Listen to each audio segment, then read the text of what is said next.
यह शिव पुराण वर्णन करती है। सावन के महीने में जब सोमवार पड़े, सोमवार के दिन नाग पंचमी पड़े, नाग पंचमी के दिन जो नील पुष्प भगवान शिव को कमल का समर्पित कर देता है और उसी कमल के पुष्प को नील निधि के रूप में लेकर आ जाता है, उसके पास में कभी जिंदगी में ना अष्ट सिद्धि की कमी होती है ना नवनिधि की कमी होती है। उसका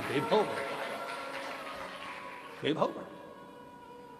जितने संसार के लोग कर्जे में हैं, भले तुम्हारा बैंक का कर्जा हो, लोन का कर्जा हो, चाहे तुमने दुनिया में कहीं से भी कर्जा ले रखा हो, एक बार अभी 17 अगस्त को पड़ेगी, सोमवार को नाग पंचमी 17 अगस्त, 33 वर्ष में ये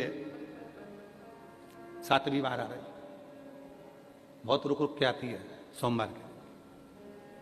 बहुत रुक रुक के, और ना जाने फिर अगला योग कब लगेगा। अगर मौका मिला है कर। और हमने यहां तक कहा यदि कमल का पुष्प ना मिले तो एक महाराज जी एक पुष्प होता है, वो नीले कलर का शंख जैसा होता है, जो शिव जी को बड़ा प्रिय है। क्या बोलते हैं उसको, शंख पुष्पी, क्या वो नीलकंठ,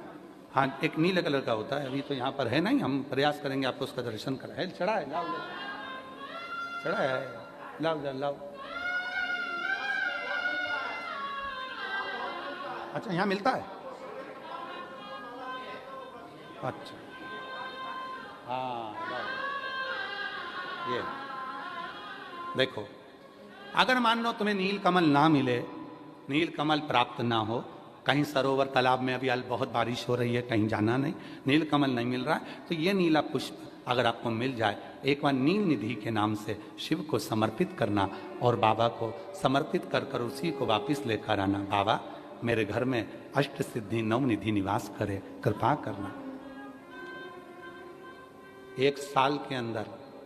आप सब पत्र में लिखकर भेजोगे कि आपको किसी के दरवाजे पर हाथ फेराने की जरूरत नहीं पड़ेगी, भगवान जो वैभव देगा वो देखते बनेगा। नील निधि,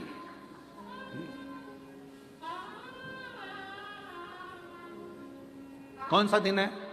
बोलो जरा, सावन के, जम के बोलो जरा, जम के बोलो, सावन के सोमवार पर यदि नाग पंचमी पड़े तो फिर हमें ना तो तप करना है, ना साधना करना है, ना कोई उपवास, ना कोई। और एक और चीज बड़ी सुंदर लिखी है महाराज, नील निधि, ध्यान दीजिएगा। यदि डॉक्टर ने कह दिया तुम्हारे शरीर में कोई गठान है, बहुत बड़ा कोई रोग हो गया है, ये छूट नहीं रहा है, बहुत तकलीफ में पड़े हुए हो और मिट नहीं रहा, तब शिव जी के शिवलिंग पर एक दुर्वा का मुख हो जलाधारी की हो, जहां से पानी बहता, बेलपत्री का डंडी का मुख हो जहां से जल बहता, जलाधारी की हो, और 2 छोटी छोटी कटोरियों में, यदि सावन महीने के सोमवार की नाग पंचमी पर अगर दूध चढ़ाया जाता है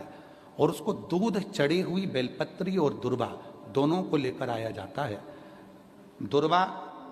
सुबह के समय द्वितीय दिवस में, जिस दिन चढ़ाओगे उस दिन द्वितीय दिवस में उसको सुबह सुबह चबाकर खा लीजिए, और बेलपत्री को जिस कक्ष में आप सोते हैं उस कक्ष में उसको रख लीजिए, कहीं पर भी हमेशा के लिए। जो शरीर का रोग है वो धीरे धीरे मिटेगा ही, और 4 से 6 महीने के अंदर बड़े से बड़ा रोग सारी रिपोर्टें नील आकर सामने खड़ी हुई। ये कोई साधारण नहीं है, सावन महीने का सोमवार उस दिन पड़ने वाली नाग पंचमी। आप सबको तो साधुता है, आपकी बार 17 अगस्त को पड़ रही है, और बाबा की कृपा से आपको ये कथा श्रवण करने को मिल गई नील निधि की। रोग